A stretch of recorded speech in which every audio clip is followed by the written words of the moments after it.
Hello friends, welcome to RK tutorial.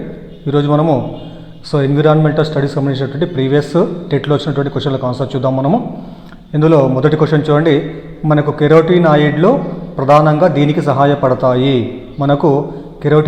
ప్రధానంగా దేనికి సహాయపడతాయి అంటే ఇవి దృష్టిని పెంపొందించడము మరియు చర్మ ఆరోగ్యాన్ని మెరుగుపరచడం కోసము కెరోటినాయిడ్లు మనకు సహాయపడము జరుగుతుంది. నెక్స్ట్ క్వశ్చన్ చూద్దాము.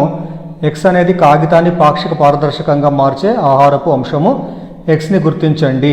ఎక్స్ అనేది కాగితాన్ని పాక్షిక పారదర్శకంగా మార్చేటువంటి ఆహారపు అంశం అంట. మరి ఎక్స్ని గుర్తించండి. మరి ఎక్స్ అంటే ఇక్కడ ఏమంటే ఇక్కడ కొవ్వులు అనమాట. కొవ్వులు ఏం చేస్తాయి చెప్పండి? ఆ యొక్క కాగితాన్ని పాక్షిక పారదర్శక పదార్థంగా మార్చడం అనేటువంటిది జరుగుతుందన్నమాట. నెక్స్ట్ క్వశ్చన్ చూద్దాము. నెక్స్ట్ ఏముందంటే జెర్సీ ఆవులను ఈ దేశం నుండి భారతదేశానికి దిగుమతి చేసుకుంటారు. మరి జెర్సీ ఆవులను ఏ దేశం నుండి భారతదేశానికి దిగుమతి చేసుకుంటారంటే ఇంగ్లాండ్ నుండి జెర్సీ ఆవులను భారతదేశానికి దిగుమతి చేసుకోవడం జరుగుతుందన్నమాట. నెక్స్ట్ క్వశ్చన్ చూద్దాము. క్రింది వాటిలో వాయు పీడనానికి సంబంధించి సరైన వాక్యను గుర్తించండి. క్రింది వాటిలో వాయు పీడనానికి సంబంధించినటువంటి సరైన వ్యాఖ్య ఏమంటే ఇక్కడ పీడన వ్యత్యాసం ఎంత ఎక్కువైతే గాలి అంత ఎక్కువ వేగంతో వీస్తుంది. అంటే పీడన వ్యత్యాసం ఎంత ఎక్కువైతే గాలి అంత ఎక్కువ వేగంతో వీస్తుంది. అంటే అర్థమైంది ఇక్కడ రెండు ప్రాంతాల మధ్య పీడన వ్యత్యాసం ఎక్కువగా ఉన్నట్లయితే ఒక ప్రాంతం నుంచి మరో ప్రాంతానికి గాలి అంత వేగంగా వీయడము జరుగుతుందన్నమాట. నెక్స్ట్ క్వశ్చన్ చూద్దాము. నెక్స్ట్ ఏముందంటే వీటిని ఆహార గొలుసులో వినియోగదారులుగా పరిగణిస్తారు. మరి వేటిని ఆహార గొలుసులో వినియోగదారులుగా పరిగణిస్తారంటే దీనికి ఆన్సరు శాకాహారులు మరియు మాంసాహారులు రెండూ కూడా. శాకాహారులు మరియు మాంసాహారులు రెండింటినీ కూడా అలా వినియోగదారులుగా పరిగణించడము జరుగుతుంది. నెక్స్ట్ క్వశ్చన్ చూద్దాము.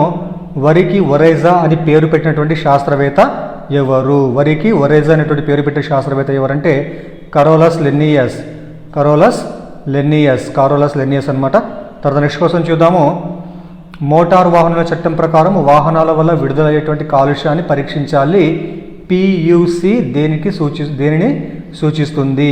మోటార్ వాహన చట్టం ప్రకారం వాహనాల వల్ల విడుదలయ్యేటువంటి కాలుష్యాన్ని ఖచ్చితంగా ఏం చేయాలి? మనం పరీక్షించాలన్నమాట. అందుకోసం మనం పియుసి అనేటువంటి దాన్ని ఉపయోగిస్తాం. దానిని మరి పియుసి అంటే ఏమి ఇక్కడ? మరి పియుసి అంటే ఏమిటి ఇక్కడ? Pollution under control. మరి పియుసి అంటే అర్థమైంది ఇక్కడ పొల్యూషన్ అండర్ కంట్రోల్, దాని యొక్క ఫుల్ ఫామ్ అనమాట. తర్వాత నెక్స్ట్ క్వశ్చన్ చూద్దాము. పిల్లలలో మొదట కనిపించేటువంటి దంతాలను ఇలా పిలుస్తారు. పిల్లల్లో మొదటగా కనిపించే దంతాలను ఏమని పిలుస్తారంటే పాల దంతాలని పిలవడము జరుగుతుంది. నెక్స్ట్ క్వశ్చన్ చూద్దాము. క్రింది వాటిలో గుండె యొక్క సరైన స్థానాన్ని గుర్తించండి. దీనికి ఆన్సరు గుండెలో 3/2 వంతులు ఛాతికి ఎడమ వైపున, 3/1 వంతు ఛాతికి కుడివైపున ఉంటుంది. చూడండి ఇక్కడ గుండె అనేటువంటిది గుండెని మొత్తం 3 భాగాలు చేస్తే 2 భాగాలేమో ఛాతికి ఎడమ వైపున ఉన్నట్లయితే ఒక భాగం మనకు కుడివైపున ఉండడము జరుగుతుంది. నెక్స్ట్ క్వశ్చన్ చూద్దాము. శీతాకాలంలో ఉదయం మనం మాట్లాడుతున్నప్పుడు మన నోటి నుండి పొగలాంటి ఆవిరి రావడము దీని కారణంగా జరుగుతుంది. మనం మాట్లాడుతున్నప్పుడు శీతాకాలంలో మన నోటి నుంచి పొగ రావడం జరుగుతుందన్నమాట. పొగలాంటిది రావడం జరుగుతుంది. మరి దానికి కారణం ఏదనంటే ఇక్కడ దానికి కారణం ఏంటంటే సాంద్రీకరణ అనమాట. దానికి కారణం ఏంది? సాంద్రీకరణ. తర్వాత చూద్దాము. తర్వాత ఏమిటంటే మొక్కలు పత్ర రంధ్రాలతో పాటు ఇతర భాగాల ద్వారా కూడా అధికమైన నీటిని విడుదల చేస్తాయి. ఈ ప్రక్రియను ఇలా పిలుస్తారు.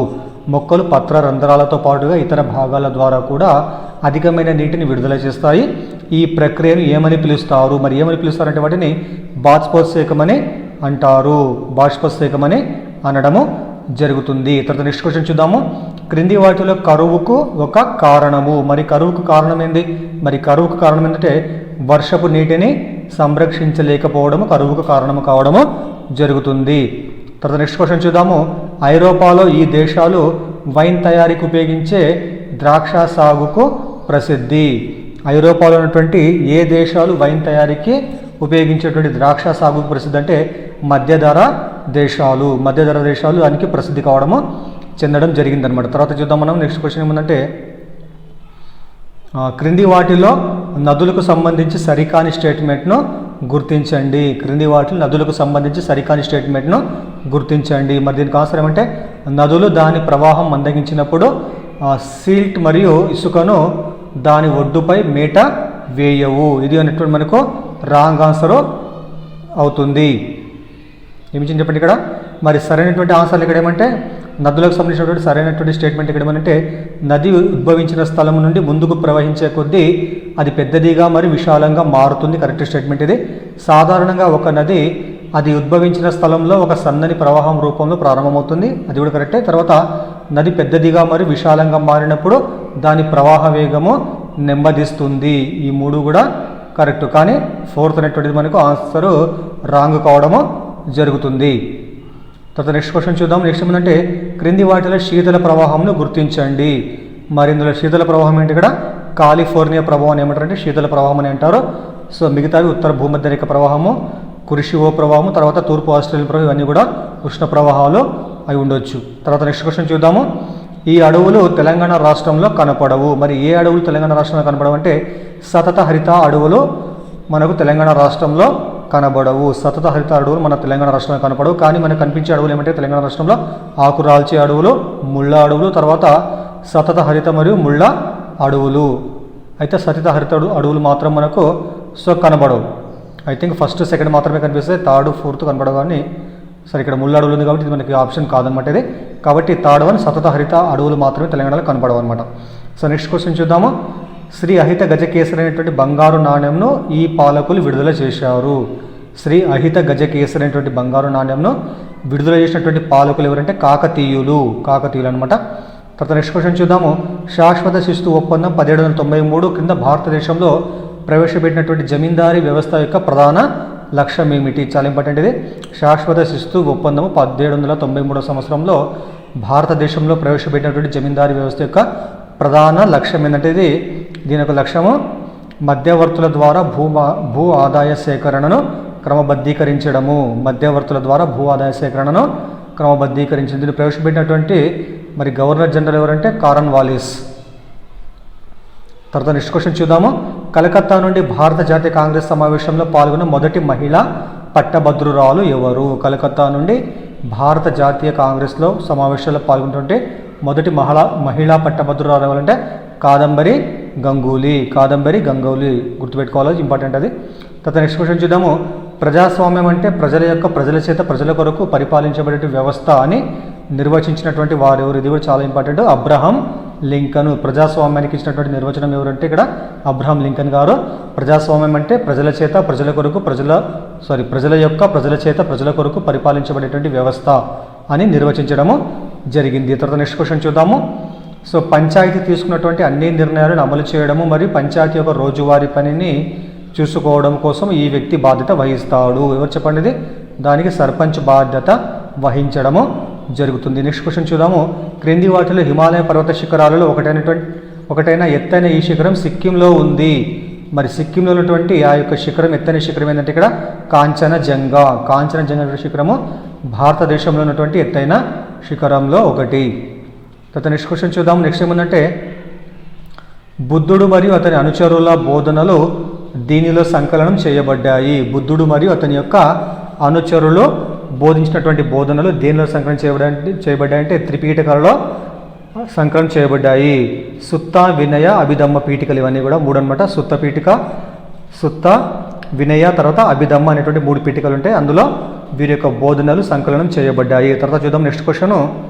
క్రింది వాటిలో విజయనగర పాలకులు నిర్మించినటువంటి ఆలయము ఏది? మరి క్రింది వాటిలో ఇక్కడ మనకి నిర్మించిన దాంట్లో ఎవరంటే ఇక్కడ హజరారామస్వామి దేవాలయాన్ని నిర్మించినటువంటి వారు ఎవరంటే విజయనగర పాలకులు.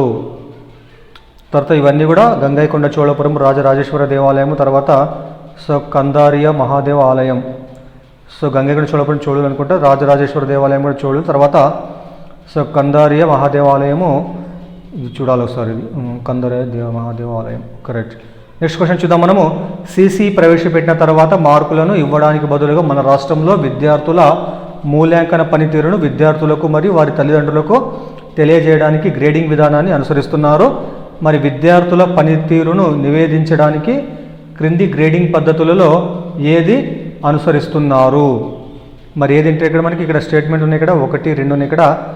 ప్రత్యక్ష గ్రేడింగు, పరోక్ష గ్రేడింగ్ అంటే దీనికి ఆన్సర్ ఏమంటే ఇక్కడ బి మాత్రమే. పరోక్ష గ్రేడింగ్ను మనకు ఇవ్వడము జరుగుతుంది. నెక్స్ట్ క్వశ్చన్ చూద్దాము. నెక్స్ట్ ఏముందంటే నిర్మాణాత్మక ఉపగమం యొక్క 5E అభ్యసన నమూనాలో మూడవ దశ ఏమిటి? నిర్మాణాత్మక ఉపగమము యొక్క 5E అభ్యసన నమూనాలో మూడవ దశ ఏమంటే ఇక్కడ వివరించడం అనమాట. వివరించమైనటువంటిది 5E నమూనాలో మూడవ దశ కావడము జరిగింది. నెక్స్ట్ క్వశ్చన్ చూద్దాము. ప్రాజెక్టు పద్ధతికి మద్దతు ఇచ్చేటువంటి ఉపగమం ఏది? ప్రాజెక్టు పద్ధతికి మద్దతు ఇచ్చేటువంటి ఉపగమము ఏది? ఇదంటే ఇక్కడ ఆన్సర్ ఇక్కడ సహకార అభ్యసన ఉపగమము ప్రాజెక్టు పద్ధతికి ఏంది ఇక్కడ మనకు అది మద్దతు ఇచ్చేటువంటి ఉపగమము కావడము జరుగుతుంది. నెక్స్ట్ క్వశ్చన్ చూద్దాము. తెలంగాణ రాష్ట్రంలో ప్రాథమిక స్థాయిలోని ప్రస్తుత పరిసరాల విజ్ఞానము పాఠ్యపుస్తకాలు ప్రధానంగా ఈ క్రింది ఇతివృత్తాల ఆధారంగా రూపొందించబడ్డాయి. మరి దేని ఆధారంగా రూపొందించబడ్డాయి అంటే ఇవి మనకి ఇచ్చినటువంటి ఆప్షన్లలో ఇక్కడ సో BCDE అంటే ఏ కాకుండా మిగతావన్నీ కూడా మరి ఏముంది ఇక్కడ మతము సమాజం కాకుండా సో మిగతా ఏమని ఇక్కడ వ్యవసాయము, పంటలు, మన రాజ్యాంగము, భద్రత మరియు ప్రథమ చికిత్స, తర్వాత ఆహారము, ఆరోగ్యము, పరిశుభ్రత, వీటి ఆధారంగా సో తెలంగాణ రాష్ట్రంలో ప్రాథమిక స్థాయిలోని ప్రస్తుత పరిసరాల విజ్ఞానం అనే పాఠ్యపుస్తకాలు వీటి ఇతివృత్తాల ఆధారంగా రూపొందించబడము జరిగింది. వ్యవసాయం, పంటలు, మన రాజ్యాంగం, భద్రత మరియు ప్రథమ చికిత్స, తర్వాత ఆహారము, ఆరోగ్యము, పరిశుభ్రత, వీటి ఆధారంగా రూపొందించబడడం జరిగిందనమాట. తర్వాత నెక్స్ట్ క్వశ్చన్ చూద్దాము. నెక్స్ట్ ఏమందంటే EVS ఉపాధ్యాయుడు తరగతి గదిలో ప్రభావవంతమైనటువంటి బోధనా అభ్యసన వాతావరణమును నెలకొల్పుటకు ఈ క్రింది కృత్యము అతనికి దోహదము చేయదు. ఏది దోహదం చేయదు ఇక్కడ? అతనికంటే తరగతి గదిలో క్రమశిక్షణను కొనసాగించుటకు దండనలు, ఒత్తిడిని విధించడము. ఇలా చేస్తే విద్యార్థులకు వారి యొక్క బోధనాభ్యాసన వాతావరణం నెలకొల్పడానికి ఆ పద్ధతి ఉపయోగపడదు. మరి ఉపయోగపడే పద్ధతులు ఏం చెప్పండి ఇక్కడ? తరగతి గదిలో విద్యార్థులు ప్రశ్నించేటట్లు ప్రోత్సహించాలి ఉపాధ్యాయుడు. అదేవిధంగా తరగతి గదిలో విద్యార్థులు చర్చలలో పాల్గొనేటట్లు చేయుట, అదేవిధంగా తరగతి గదిలో విద్యార్థుల భావాలు, అభిప్రాయాలను గౌరవించడం, ఇవన్నీ కూడా ఉపాధ్యాయుడు చేయడం అనేటువంటి అతని యొక్క బోధన సజావుగా సాగడానికి ఉపయోగపడేటువంటి అంశాలు అనమాట. తర్వాత నెక్స్ట్ క్వశ్చన్ చూద్దాము. డాక్టర్ సి హెన్రీ మోరిసన్ ప్రకారము ఈ క్రింది బోధనా సోపానము ఉపాధ్యాయుడు వైయక్తిక భేదాలను గుర్తించడానికి సవరణాత్మక బోధన చేయుటకు ఉపయోగపడతాయి. మరి ఇచ్చినటువంటి ఆప్షన్లు ఇక్కడ ఏమనంటే ఇక్కడ సాంశీకరణం అనేటువంటిది ఏంది ఇక్కడ? డాక్టర్ సిహెచ్ మోరిసన్ ప్రకారము సాంశీకరణం అనేటువంటిది బోధనా సోపానం ఉపాధ్యాయుడి వైయక్తిక భేదాలను గుర్తించడానికి సవరణాత్మక బోధన చేయడానికి ఉపయోగపడము జరుగుతుంది. తర్వాత క్వశ్చన్ చూద్దాము. తర్వాత క్వశ్చన్ ఏముందంటే కాలీఫ్లవర్ మొక్కలో తినదగిన భాగము ఏది? కాలీఫ్లవర్ మొక్కలు తినదగిన భాగం ఏదంటే ఇక్కడ సో దీనికి ఆన్సర్ పువ్వు అనమాట. కాలీఫ్లవర్ మనం తినేటువంటి భాగం ఏంటంటే దాన్ని సో పువ్వు అనమాట. తర్వాత నెక్స్ట్ క్వశ్చన్ చూద్దాము. క్రింది వాటిలో ఆహారపు అంశం కానిది గుర్తించండి. దాన్ని గుర్తించండి. ఇక్కడ ఏమని ఇక్కడ సో నీరు అనమాట. సో కొవ్వులు, ప్రోటీన్లు, కార్బోహైడ్రేట్ ఈ మూడు కూడా ఆహార అంశాలు అయినట్లయితే నీరు ఆహారపు అంశము కాదు. నెక్స్ట్ క్వశ్చన్ చూద్దాము. క్రింది వ్యాఖ్యలను చదివి సరైన సమాధానాన్ని ఎంచుకోండి. మరి స్టేట్మెంట్ 1 ఏముందంటే గొర్రె చర్మం నుండి వెంట్రుకలు లేదా ఉన్నిని తొలగించడాన్ని షీరింగ్ అని అంటారు. సెకండ్ ఏముంది జంతువుల వెంట్రుకలు ఉన్ని దారాన్ని తయారు చేయడానికి ఉపయోగిస్తారు. చూడండి ఇక్కడ ఫస్ట్ స్టేట్మెంట్ ఏముందంటే గొర్రె చర్మం నుండి వెంట్రుకలు లేదా ఉన్నిని తొలగించడాన్ని షీరింగ్ అని అంటారు. సెకండ్ ఏముందంటే జంతువుల వెంట్రుకలు ఉన్ని దారాన్ని తయారు చేయడానికి ఉపయోగిస్తారు. ఇక్కడ రెండు స్టేట్మెంట్లు కూడా మనకు సరైనటువంటివే కాబట్టి 1, 2 స్టేట్మెంట్ రెండు కూడా సరైనటువంటివే. నెక్స్ట్ క్వశ్చన్ చూద్దాము. తేనెటీగలలో డ్రోన్ అనగా నేమి? తేనెటీగలలో ఉన్నటువంటి డ్రోన్ అనగా నేమి? మరి డ్రోన్ అంటే ఏంటి ఇక్కడ? మగ తేనెటీగను డ్రోన్ అని అనడము జరుగుతుంది. నెక్స్ట్ క్వశ్చన్ చూద్దాము. నెక్స్ట్ ఏమంటే నీటిలోని పోషకాలు బాగా పెరిగి మొక్కలు విపరీతంగా పెరిగి ఆక్సిజన్ పరిమాణం తగ్గడాన్ని ఇలా అంటారు. చూడండి ఇక్కడ నీటిలోని పోషకాలు బాగా పెరిగి మొక్కలు విపరీతంగా పెరిగి ఆక్సిజన్ పరిమాణం తగ్గడాన్ని ఇలా అంటారు. ఇది చాలా ఇంపార్టెంట్. ఇది యూట్రోఫికేషన్ అని అనడము జరుగుతుంది. తర్వాత నెక్స్ట్ క్వశ్చన్ చూద్దాము. నెక్స్ట్ ఏమంటే ఒక రిపోర్టులో భారతదేశంలోని తాగునీటిలో ఫ్లోరైడ్ సాంద్రత దాదాపుగా 0.5 ppm అంటే పార్ట్స్ పర్ మిలియన్ అనేటువంటిది ఉంటుంది అని రాశారు. ppm అనగా ఏమిటి? మరి ppm అంటే ఇక్కడ పార్ట్స్ పర్ మిలియన్. ppm అంటే పార్ట్స్ పర్ మిలియన్ గుర్తుంచుకోవాలి. తర్వాత నెక్స్ట్ క్వశ్చన్ చూద్దాము. క్రింది వాటిలో సరైన వ్యాఖ్యను గుర్తించండి. దీనికి ఆన్సర్ ఇక్కడ ఏమంటే ఎడారి ఎలుకలు ఒంటెల కంటే ఎక్కువ కాలము నీరు లేకుండా ఉండగలవు. ఎడారి ఎలుకలు ఒంటెల కంటే ఎక్కువ కాలం నీరు లేకుండా ఉండగలవు. ఇది తర్వాత నెక్స్ట్ క్వశ్చన్ చూద్దాము.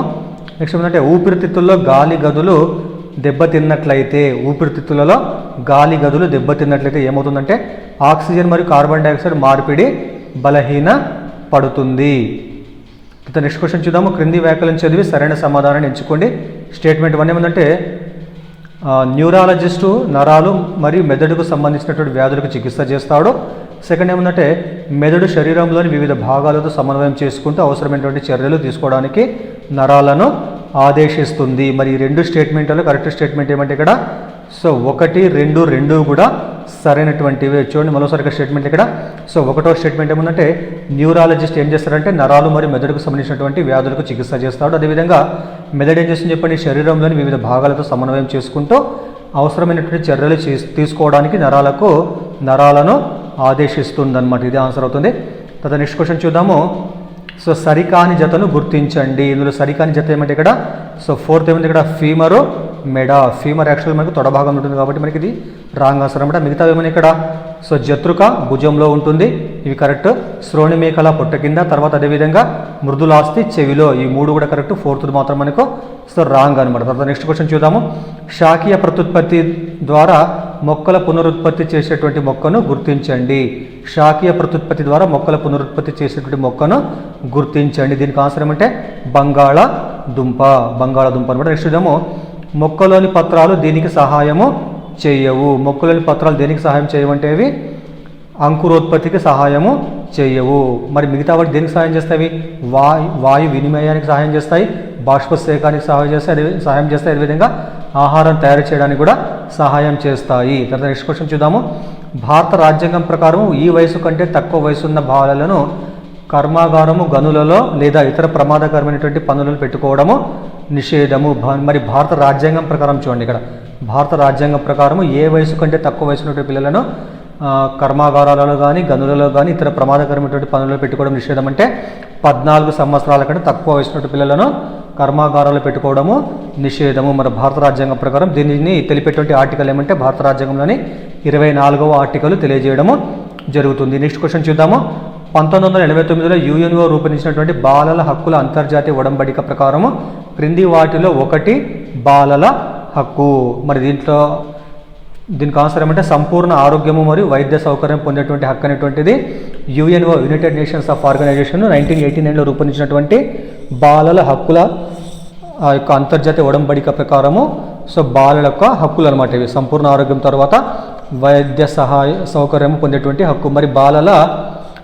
మరి అంతర్జాతీయ బాలల దినోత్సవం ఎప్పుడు జరుపుకుంటారంటే నవంబర్ 20న మనము అంతర్జాతీయ బాలల దినోత్సవాన్ని జరుపుకోవడము, బాలల హక్కుల దినోత్సవం జరుపుకోవడం జరుగుతుంది. మరి నవంబర్ 20 అనమాట. అదేవిధంగా డిసెంబర్ 10 అనేటువంటిది మానవ హక్కుల దినోత్సవాన్ని జరుపుకుంటాం అనడం. తర్వాత నెక్స్ట్ క్వశ్చన్ చూద్దాము. నెక్స్ట్ ఏమందంటే క్రింది వాటిలో భారతదేశంలో 30 లేదా అంతకంటే ఎక్కువ లోక్సభ స్థానాలు కలిగినటువంటి రాష్ట్రాలు ఏవి? క్రింది వాటిలో భారతదేశంలో 30 లేదా అంతకంటే ఎక్కువ లోక్సభ స్థానాలు కలిగినటువంటి రాష్ట్రాలు ఏమన్నాయంటే ఇక్కడ మహారాష్ట్ర, పశ్చిమ బెంగాల్, తర్వాత తమిళనాడు. మహారాష్ట్ర, పశ్చిమ బెంగాల్, తర్వాత తమిళనాడు రాష్ట్రాలు. అంటే 30 కంటే ఎక్కువ ఉన్నటువంటి లోక్సభ స్థానాలు ఉన్నటువంటి రాష్ట్రాలు అనమాట ఇవి. తర్వాత నెక్స్ట్ క్వశ్చన్ చూద్దాము. తెలంగాణ రాష్ట్రంలో గ్రామ పంచాయతీ విధిని గుర్తించండి. తెలంగాణ రాష్ట్రంలో గ్రామ పంచాయతీ విధిని గుర్తించండి. మరి దీనికి ఆన్సర్ ఏమంటే వీధి దీపాల నిర్వహణ, సరైన పారిశుద్ధ్యంను చేపట్టడము. ఇవి తెలంగాణలో ఉన్నటువంటి గ్రామ పంచాయతీల యొక్క విధులు. తర్వాత నెక్స్ట్ క్వశ్చన్ చూద్దాము. క్రింది వాటిలో తెలంగాణ రాష్ట్రంలోని ఈ జిల్లాలు ఎగువ తెలంగాణ పీఠభూమిలో ఉన్నాయి.